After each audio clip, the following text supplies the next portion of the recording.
So, Final Fantasy 15 came out, and it's a bit of a disappointment. I mean, I have to say, I liked the game. I had fun with it. It was fun in times, and I enjoyed the battle system and a lot of different things. But there were so many flaws with the game. It isn't this perfect game I was waiting for, and there were many flaws that like bother me deeply. Since I'm a big Final Fantasy fan, I've played them all since the start. Played it all the way from 1 to 14. And what made me fall in love with the series were the stories that were told. Especially Tetsuya Nomura's stories from Final Fantasy 7, 8, and Kingdom Hearts. Sure, they sometimes got a bit confusing, but all in all I think they were really well made and very fun to play. Since then, I've always been passionate about the stories in video games. I've always dove deeply into the stories of video games, from Dark Souls to, I don't know, fucking Uncharted, anything. I really loved the story more than the gameplay, I think. And back when Versus 13 was announced, I was ecstatic. I mean, fucking Tetsuya Nomura, who made some of my favorite games, was gonna release a new Final Fantasy game. And I've been waiting for it 10 years. I remember watching the Versus 13 trailers back then and thinking this was gonna be the best fucking game of my life. The perfect mix between Final Fantasy kind of darkness and Kingdom Hearts amazing game mechanics. A new story for me to fall in love with and play. So I kept the hype all these years. I even bought myself a PS4 specifically to play Final Fantasy 15, thinking this was gonna be a game of my life. But then this happened. Why is Florence in the Machine fucking playing my Final Fantasy game? What the fuck is this? Let's just hope this isn't some omen. Gladio, do me a favor. I'm just gonna explain my gripes and problems I found coming from the mind of a person who's played all the Final Fantasy games and loves the series so much. I think because I'm so close to the series, I can be so critical with it. It doesn't mean I hate the game. It could have been so much better. It had so much potential, and it bothers me so much. Massive spoilers incoming, guys.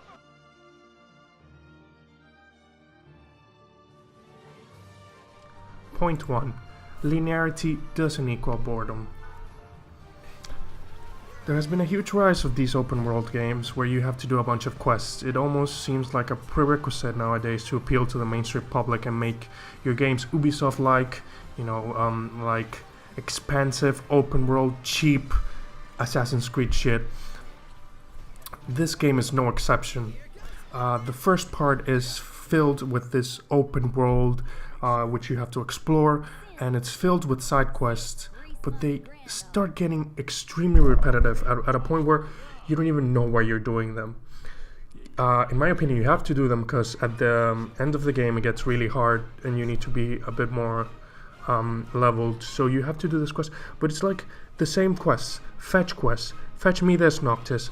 You're only the Prince of fucking Lucis, but you know what, go fetch me a tomato. You know, it's I kind of found it boring, you know? I would say maybe Final Fantasy 15 is divided into two parts.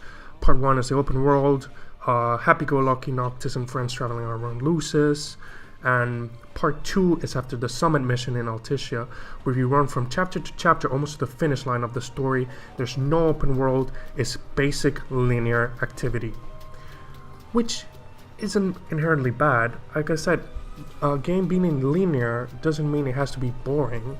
We can take a sample of Dark Souls 3. Dark Souls 3 is extremely linear, but so well made, and every area is so well thought that you have fun exploring this like linear path you're set upon.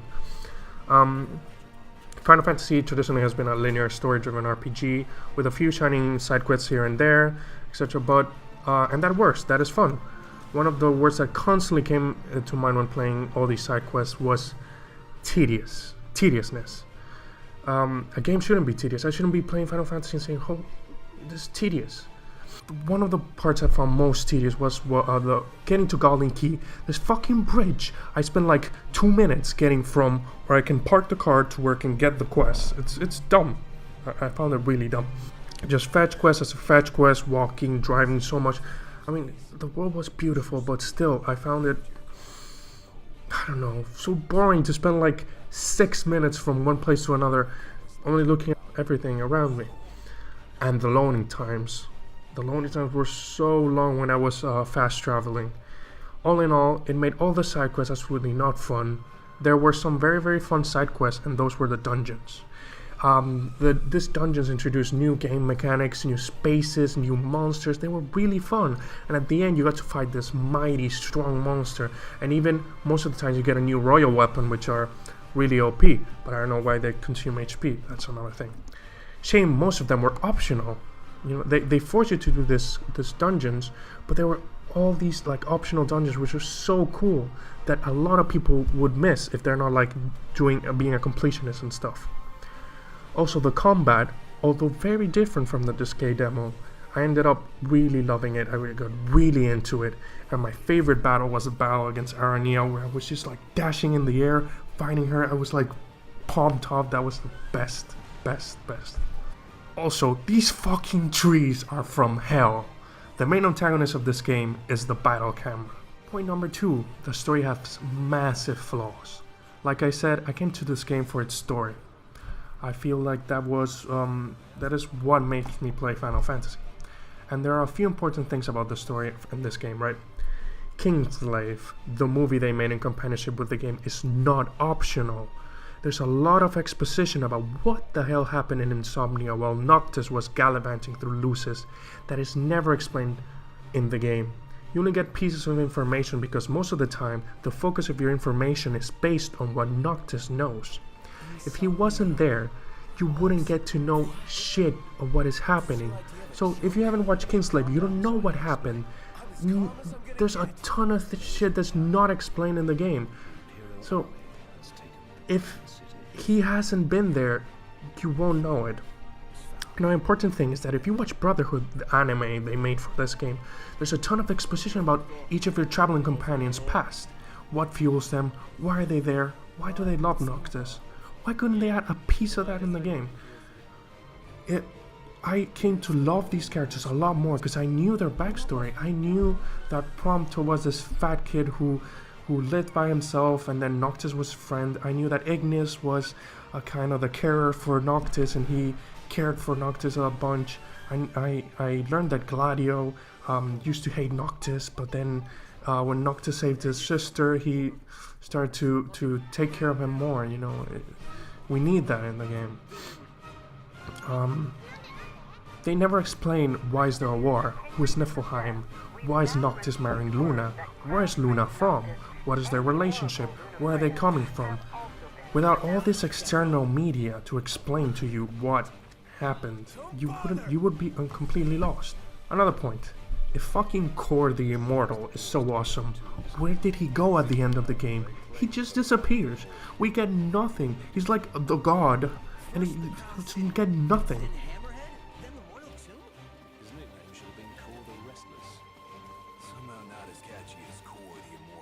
Okay, Luna. I think they just destroyed this character. They couldn't tell a coherent story about her motivations, why she's so devoted to Noctis, why did she sacrifice herself, why didn't she go directly to Noctis after escaping Insomnia. Also, when Arden kills her, this is a copy of Final Fantasy VII. Another butcher character was Ravus. He was built to be this ultimate badass that you have to face sooner or later. They just kill him off screen, and then make you fight him as a revived demon. But it turns out he was on your side after all. But all we get are little exposition bits if you read the notes on the floor and nothing more. Okay, so next point I'm going to talk about is Prompto's revelation and the DLC baits. They reveal almost haphazardly that Prompto is sort of a magic tech, but it was like Deus Ex Machina just to open the fucking door that was blocking Noctis' powers. So, but then Prompto's Magitech, but that's ignored the rest of the game. Also, at several parts of the game, our main characters clearly disappear for some sweet DLC bait. Prompto falls off the train and is tortured, but we don't know what happened. Gladio disappears for a whole dungeon because he wanted to leave, and after the whole Leviathan chapter, Ignis is blind. Why is this a thing? Why take stuff out of your game and make me pay more for it? Make a DLC that's not taking away from the story. Another point. Why do we need summons? Why?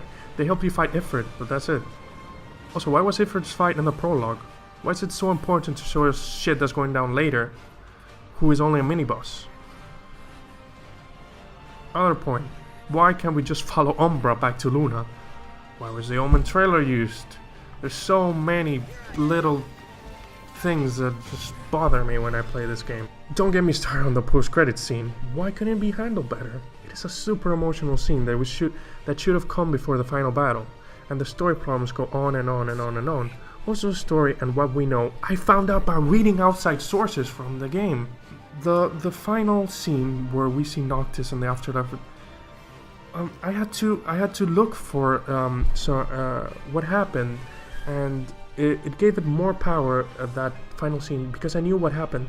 So King Regius, Noctis' father, knew Noctis had to sacrifice himself at the end, and Luna as well.